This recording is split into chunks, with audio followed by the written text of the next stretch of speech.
Sobat Maestro, sesaat lagi kita akan bersama-sama mengikuti program inspirasi dalam 25 menit bersama Bapak Ronald Kumoal dari BNB, Bless and Be Blessing Consulting di Bandung. Selamat mendengarkan.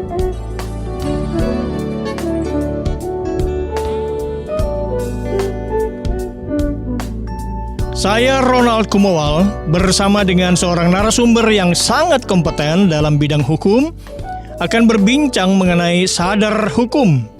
Sesuatu yang diimpikan tetapi belum banyak yang memahaminya.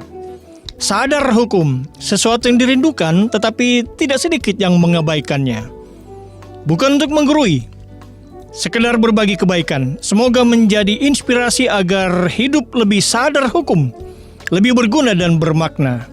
Mari kita berbincang dengan seorang praktisi hukum terkenal, seorang pemerhati masalah sosial dan pendidikan, Ketua DPC Perhimpunan Advokat Indonesia, Peradi, Bandung.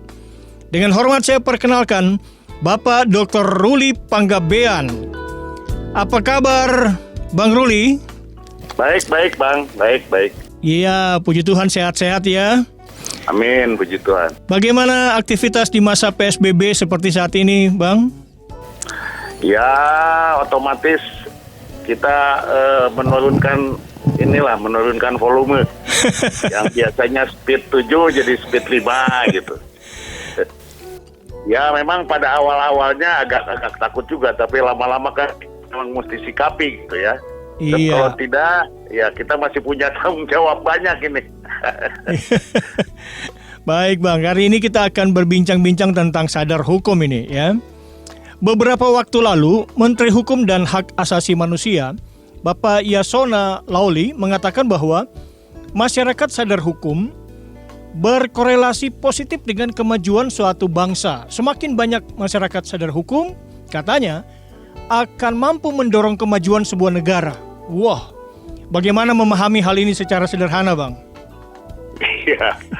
Ya, saya kira persoalan sadar hukum ini adalah persoalan yang menjadi kebiasaan kalau itu dibiasakan gitu loh. Artinya bahwa dari sejak awal, dari sejak di keluarga, kebiasaan-kebiasaan yang mana yang baik, mana yang boleh, mana yang tidak sudah mulai diajarkan dengan baik. Tapi faktanya ya kalau kita lihat saat ini kok banyak istilahnya anak-anak sekolah yang memakai sepeda motor kemudian lampu merah dia lewatin aja begitu kan gitu.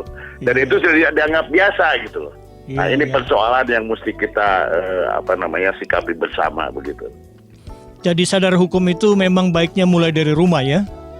Betul, saya kira mulai dari kecil.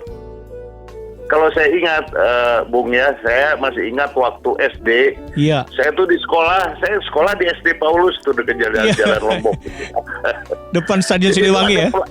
Ada pelajaran yang namanya pelajaran budi pekerti, Bung. Iya. Nah, dalam budi pekerti itu kita diajari etika, sikap, dan sopan santun, sehingga itu sampai tua, sampai sekarang tuh kita akan nempel gitu. Sehingga kalau kita lihat saat ini kok nggak ada ya pelajaran itu. Ada yang salah kali di sistem pendidikan kita. Itu pandangan saya gitu loh. Nah Bang, ini lebih serius lagi nih. Dari etimologi kata sadar itu kan berarti merasa tahu, merasa mengerti, merasa paham lah. Apakah bisa disederhanakan bahwa orang yang sadar hukum dan orang yang tidak sadar hukum secara langsung mencerminkan semacam level of value, tingkat nilai dari masyarakat tersebut? Bagaimana Bang? Ya, saya kira ada benarnya juga ya, karena berhubungan pula dengan SDM. Semakin tinggi SDM masyarakat itu, saya kira pengetahuan tentang peraturan dan hal-hal yang seperti itu akan menjadi lebih baik gitu loh. Tapi bukan berarti bahwa masyarakat yang di desa itu kemudian tidak sadar hukum ya. Bukan itu artinya. Tapi artinya pengertian yang saya maksudkan ini adalah pengertian yang diajarkan oleh pendidikan gitu. Nah, padahal kalau kita tahu hukum adat kita di tiap-tiap daerah kan ada hukum adat tuh. Betul. Nah, hukum adat kita juga mengajarkan yang baik dan etika gitu. Yang memang kalau itu kalau dilakukan dengan konsisten, itu saya kira sama juga dengan kita kita sadar pada hukum itu. Yang lebih sederhananya adalah bahwa ya pendidikan hukum ini harus diajarkan sejak dini kepada anak-anak kita. Kalau ini tidak diajarkan sejak ini, maka ketika dia beranjak dewasa, disitulah terjadi masalahnya. Dan memang di saat-saat usia-usia seperti itu memang ada keinginan yang selalu ingin melanggar apa yang tidak boleh gitu. Itu persoalannya gitu.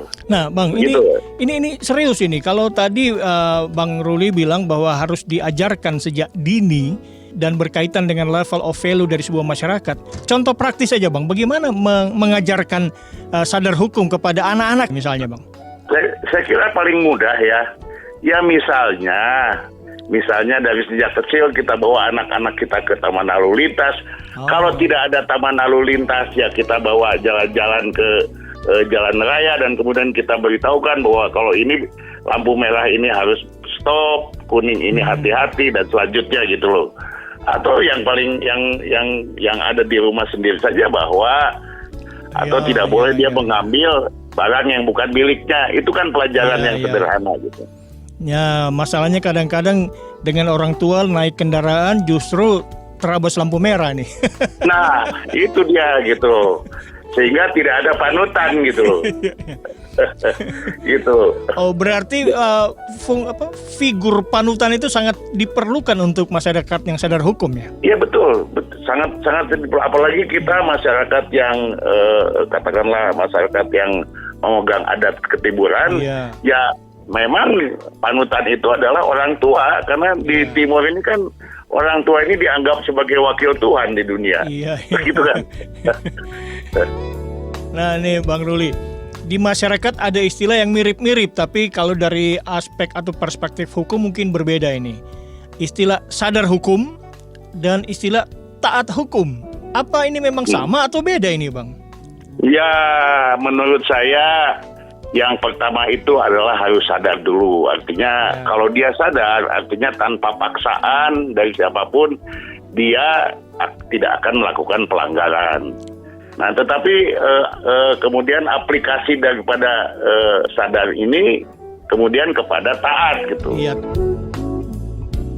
Bahwa kalau dia melanggar, dia akan dihukum gitu loh. Iya. Jadi saya lebih suka ya kita pada sifat yang namanya sadar hukum lah.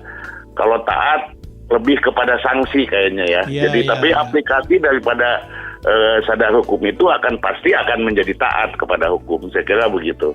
Iya.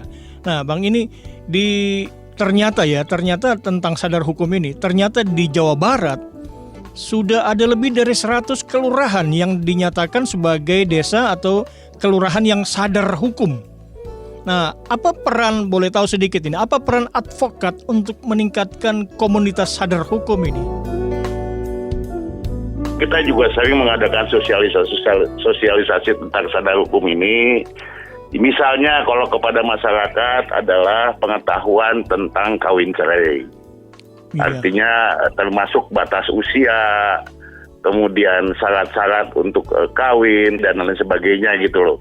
Itu kalau untuk anak-anak sekolah kita juga pernah mengadakan sosialisasi kepada anak-anak SMU untuk mentaati peraturan lalu lintas gitu ya. Ya artinya supaya mereka tahu kalau misalnya dengan knalpot yang bunyinya begitu memekakan telinga, itu akan mengganggu orang lain gitu dah. Dan itu menurut aturan undang-undang lalu lintas adalah dilarang.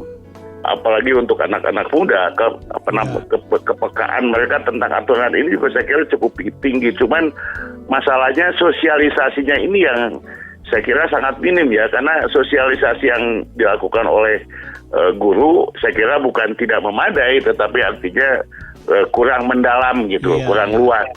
Seharusnya oleh para penegak hukum, termasuk saya sebagai praktisi hukum, untuk menjelaskan, mensosialisasikan tentang hal-hal seperti itu gitu, Pak. Iya, berarti gitu.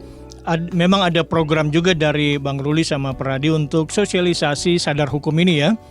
Ya, sudah sering, Pak. Sudah kita sering melakukan ini. Ya. Kalau ke desa biasanya tentang pengetahuan perkawinan, kemudian masalah warisan, kemudian masalah pertanahan, bagaimana mengurus sertifikat dan lain sebagainya, syarat-syaratnya seperti apa, dan masih banyak lagi. Dan ternyata mereka juga concern atau ingin banyak keinginan tahuan, karena memang mereka tidak tahu gitu. Iya. Tidak ada yang memberitahu mereka gitu loh. Kalau masyarakat kota gimana, Bang?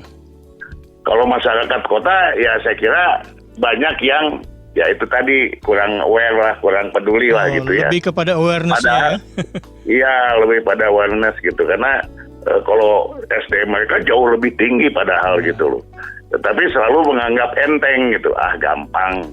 Kira-kira gitu. Baik. Padahal itu jadi masalah kemudian hari gitu. Iya. Nah ini Bang, ini ada hal yang baru ini. Saat ini kan di masa PSBB, pembatasan sosial berskala besar, baik pemerintah maupun masyarakat sama-sama baru mengalami. Muncul fenomena, ada yang patuh, ada yang tidak patuh pada anjuran pemerintah. Misalnya yang paling sederhana saja, menjaga jarak, memakai masker, mencuci tangan. Nah, dari aspek hukum, Bang, apa landasan untuk memahami pelaksanaan PSBB dan bahkan sekarang sudah ada sanksi-sanksinya? Bagaimana nih, Bang? Iya, betul. Ya itu kan adanya politik hukum daripada pemerintah dengan menghadapi pandemi ini. Yeah. Di mana pemerintah lebih mendahulukan kesehatan daripada faktor-faktor lainnya. Nah oleh karena itu pemerintah sudah mengeluarkan Perpu nomor 1 tahun 2020 tentang pandemi corona, ya berisi tentang cara-cara untuk mengatasi pandemi ini gitu loh. Iya. Kemudian juga ada Perpu nomor 21 tahun 2020 juga, yaitu tentang PSBB. Ya PSBB ini termasuk itu di dalamnya ada sanksi gitu lah. Ya intinya sebetulnya 3M ini gitu, yaitu selalu mencuci tangan, kemudian menjaga jarak, dan kemudian juga memakai masker. Itu intinya gitu. Nah, karena kebiasaan yang diinginkan atau dianjurkan pemerintah ini kurang dipahami atau kurang dipatuhi oleh masyarakat, pemerintah mengeluarkan Perpu nomor 21 ini tentang PSBB yang ada sanksinya gitu. Di mana sanksinya itu bisa berupa denda, bisa berupa kerja sosial. Sebetulnya ini lebih atau untuk kepada kepatuhan saja supaya masyarakat mematuhi aturan-aturan yang ada. Sebab kalau tidak, tentu saya kira ada juga undang-undang lain yang bisa dikenakan gitu loh. Karena ini adalah masalah kedaruratan, oleh karena ini dikeluarkan peraturan pemerintah pengganti undang-undang. Perpu ini karena ada masalah pandemi ini gitu loh. Nah, tetapi kalau kemudian aturan-aturan atau yang sudah dikeluarkan ini oleh pemerintah masih tidak dihiraukan, maka ya seperti yang kita lihat di media-media yang ada ini, ya misalnya seperti di Tegal tuh, yang wakil DPRD-nya, wakil ketuanya mengundang orang untuk dangdutan itu kan, itu dia dikenakan undang-undang karantina. Karena ini undang-undang karantina ini mempunyai sanksi hukum pidana gitu. Karena dengan dia mengundang, ditakutkan adanya pandemi ini atau munculnya klaster baru di situ gitu loh. Di lingkungannya ya? Ya di lingkungan itu. Oleh karena itu sebagai mungkin saya kira juga sebagai contoh gitu ya, supaya jangan dilakukan oleh yang lain-lainnya, maka dia dikenakan sanksi pidana gitu. Jadi memang kait-mengkait dalam hal ini, sebetulnya ini adalah yang diinginkan oleh pemerintah adalah kepatuhan kita masyarakat dalam menghadapi pandemi ini bersama-sama. Tetapi karena dinilai oleh pemerintah sebagian masyarakat ini masih belum patuh, maka terpaksa dikeluarkan undang-undang atau Perpu tentang PSBB ini, di mana dalam Perpu ini ya otomatis ada sanksi-sanksinya gitu. Apakah itu sanksi sosial dan denda, itu kan diserahkan kepada pemerintah daerah masing-masing untuk melaksanakan itu gitu loh. Tapi artinya bahwa aturan ini diundang lebih kepada menginginkan adanya kepatuhan. Saya kira itu. Iya, ini yang perlu dipahami betul oleh pendengar Maestro saat ini dimanapun berada, baik langsung maupun yang baik di online media, bahwa sanksi yang muncul dari penerapan PSBB itu sebenarnya dimaksudkan untuk kebaikan. Nah, Bang Ruli, ini ada sesuatu yang agak sensitif ini. Saat ini ada semacam larangan untuk beribadah di rumah ibadah. Kalau dari aspek kesehatan, orang paham, pasti paham. Bagaimana memahami dari aspek hukum? Karena bukankah beribadah merupakan hak yang dilindungi undang-undang? Betul. Saya setuju sekali bahwa beribadah itu dilindungi oleh undang-undang. Ya. Tetapi berangkat dari apa yang saya bicarakan sebelumnya, bahwa politik pemerintah saat ini dalam hal menghadapi pandemi adalah lebih mengutamakan kepada kesehatan. Oleh karena itu dikeluarkan Perpu. Dengan Perpu ini artinya ada kedaruratan di masyarakat. Maka akan dikesampingkan undang-undang lain termasuk HAM, termasuk dan lain-lainnya untuk atau demi kesehatan ini bisa terjaga gitu. Sama halnya dengan misalnya ada peperangan. Dengan adanya peperangan, maka ada kedaruratan, maka undang-undang yang ada dianggap tidak berlaku. Yang berlaku adalah undang-undang darurat ini. Jadi pandemi ini pun saya kira hampir sama gitu. Artinya dia mengalahkan undang-undang lain khusus untuk pandemi ini dan khusus untuk waktu-waktu tertentu. Ketika saya kira dengan landainya pandemi ini menjadi lebih sedikit yang terkena dan lain sebagainya, maka mulai pula dibuka tempat-tempat yang berkerumun, misalnya ya seperti beribadah, kemudian mal-mal dan lain sebagainya. Saya kira arahnya seperti yang tadi Bung bilang, ya memang untuk kebaikan kita bersama lah. Jadi secara aspek hukum masyarakat diharapkan untuk mengerti bahwa ini memang keadaan darurat, ya. Ya.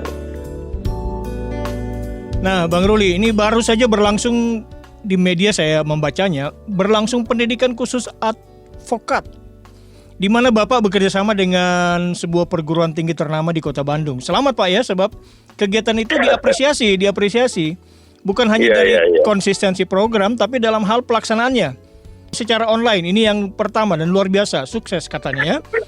Nah, sebenarnya pendidikan itu dimaksudkan untuk apa? Jadi begini, menurut Undang-Undang Advokat nomor 18 tahun 2003, untuk menjadi seorang advokat itu dibutuhkan syarat-syarat. Nah, salah satu syaratnya adalah mengikuti pendidikan khusus profesi advokat ini gitu loh. Setelah dia mengikuti pendidikan ini, dia harus ujian. Setelah ujian, dia harus magang selama 2 tahun. Jadi kira-kira, dan usia pun tidak boleh di bawah 25 tahun. Itu yang konvensional yang kita laksanakan selama ini. Tetapi dalam pandemi COVID hari ini, semua kan stuck. Padahal kita atau masyarakat ini membutuhkan tenaga-tenaga advokat yang banyak gitu. Iya. Karena memang masih kekurangan tenaga advokat. Oleh karena ini kami mencoba mencari terobosan baru gitu. Toh dalam hal ini semua seminar juga sudah webinar, kemudian juga kuliah bahkan daring. Nah, ya kita kemudian coba untuk mengadakan PKPA ini dengan sistem online atau daring gitu loh. Yeah. Nah, walaupun nanti kita harapkan kalau ini sudah melandai, ada pertemuan-pertemuan yang luring, yang ketemunya ya gitu. Tapi hari ini ya kita mengadakan secara daring dulu daripada kita stuck gitu loh. Ya kalau kita tidak punya kreativitas, ya kita ikutin aja pandemi ini. Nah ini jadi di profesi menjadi adanya keterlambatan gitu. Jadi bagaimanapun jika pandemi ini kita mesti sikapi, dan saya sikapinya dengan mengadakan PKPA ini secara daring. Saya kira gitu Pak. Iya, dan ternyata juga bahwa PSBB ini atau pandemi ini menuntut kreativitas ya. Dan kalau kita tidak kreatif, maka ya sudah, lewat. Iya, kita tertinggal. Tertinggal ya. Tertinggal dan tenggelam nanti. Untuk inspirasi ini Pak, apakah memang sejak kecil Abang ini bercita-cita sebagai advokat? Ya, sebetulnya bukan cita-cita saya juga ya jadi advokat. Tetapi orang tua saya menginginkan anak-anaknya lebih dari dialah. Karena ayah saya almarhum adalah pensiunan TNI AD, jadi dia ingin anak-anaknya lebih dari dia. Itu aja intinya gitu. Dan saya, Bung tahu sendiri zaman dulu kan kita anak tentara kan bandel-bandel tuh semuanya. Anak jalanan bahkan begitu. Nah, begitu masuk ke Fakultas Hukum, saya juga masih belum paham bahwa ini jalur yang mesti saya tempuh. Saya baru paham ketika setelah saya selesai mengikuti S1 di Parahyangan. Karena saya senang berorganisasi, pilihannya cuma dua. Mau jadi advokat atau mau jadi politikus, kira-kira gitulah pada waktu itu gitu. Karena saya melihat pada waktu itu ya menjadi advokat ini ada sebagai volunteer juga, dapat duit juga, ya, dan kemudian mandiri. Artinya kita tidak punya atasan dan lain sebagainya gitu. Jadi saya memilih profesi ini gitu. Ketika saya masuk ke dalam profesi ini, bahwa memang menjadi advokat itu punya fungsi sosial. Fungsi sosial yang saya maksud ini adalah harus membantu orang yang tidak mampu atau tidak punya uang, tidak mampu gitu. Dan pada waktu saya jadi advokat muda itu sangat banyak yang itu. Saya kan aktif di LBH pada waktu itu. Jadi menjadi tanggung jawab sosial saya dan saya lakukan itu lama-lama kok jadi mahir gitu. Begitu jadi mahir, kok jadi profesional. Akhirnya saya pahami bahwa betul menjadi advokat ini adalah profesi, bukan pekerjaan gitu. Dan harus mempunyai semacam talenta lah untuk itu. Karena tanpa talenta itu akan jenuh kita di tengah gitu loh. Karena jam kerjanya juga nggak jelas, kemudian juga uangnya pun nggak jelas. Kadang-kadang kalau lagi meledak ya lu amin. Tapi kalau lagi enggak kan juga kita mesti tahan itu gitu. Menjadi advokat itu bukan cari pekerjaan gitu, tetapi profesi gitu. Kalau kita kemudian berprestasi, maka otomatis orang akan mencari kita dan otomatis uang itu mendatangi kita, kira-kira gitulah. Jadi ini menjadi advokat itu bukan mencari pekerjaan, tetapi menciptakan lapangan kerja barangkali ya? Iya, itu juga termasuk. Betul. Kalau boleh sebut nama seperti saya katakan tadi, siapa yang paling berjasa sehingga Abang menjadi seperti saat ini? Ya, di samping ayah Anda tercinta, almarhum juga, ya udah almarhum juga, Bang Bob Nainggolan. Iya. Ya dia yang terus mendukung saya. Dan kalau bengkol sedikit dia panggil tuh, sini lu jangan begini-begini. Kira-kira begitu. Jadi itu saya anggap sebagai mentor dan kemudian menjadi sumber inspirasi saya. Gitu. Dan disitulah fungsinya senior ya Bang ya. Kalau ada junior yang sedikit menyimpang dipanggil dan ditegur ya. Betul. Ada sedikit nasihat buat anak-anak mahasiswa Fakultas Hukum saat ini atau advokat muda atau yang baru bercita-cita menjadi advokat, ada sedikit tips dari Abang? Sekarang ini booming orang mau jadi advokat, disangkanya advokat itu glamor gitu loh. Ya identik dengan hal seperti itu, padahal enggak juga gitu loh. Soal glamor atau enggak kan itu garis tangan. Ya kan, enggak semua juga begitu gitu. Tapi yang penting hargailah profesi itu, jalankanlah profesi itu dengan sebaik-baiknya, ya pasti Tuhan akan membantu. Gitu. Amin. Nah Bang, ini bagian terakhir, inspiratif closing statement dari Abang Ruli. Perkenankan saya untuk sedikit menghimbau atau untuk menghimbau kita semua, termasuk saya, untuk kita taatilah PSBB ini dengan baik. Yakinlah bahwa ini akan berakhir. Yang penting berdoa dan kemudian selalu kita melaksanakan 3M tadi. Mencuci tangan, memakai masker, dan menjaga jarak. Saya kira dengan demikian kita akan selamat dan Tuhan memberkati. Terima kasih Bang Ruli, terima kasih ya. Sama-sama Bung. Iya, terima kasih ya. Sampai ketemu lagi ya. Ya. Terima kasih sama-sama. Terima kasih ya. Demikian bincang-bincang inspiratif dengan Bapak Dr. Ruli Panggabean, seorang advokat, bahkan seorang pemimpin, seorang leader, seorang ketua DPC Peradi di Bandung. Semoga percakapan ini membawa inspirasi kebaikan, khususnya di dalam hal menjadi masyarakat sadar hukum. Tetap semangat, tetap sehat, tetap kreatif, walaupun saat ini kita masih dalam kondisi yang terbatas. Saya Ronald Kumowal di Bandung. Sobat Maestro, Anda baru saja mengikuti program Inspirasi dalam 25 menit bersama Bapak Ronald Kumowal dari BNB, Bless and Be Blessing Consulting di Bandung. Terima kasih atas kebersamaan Anda.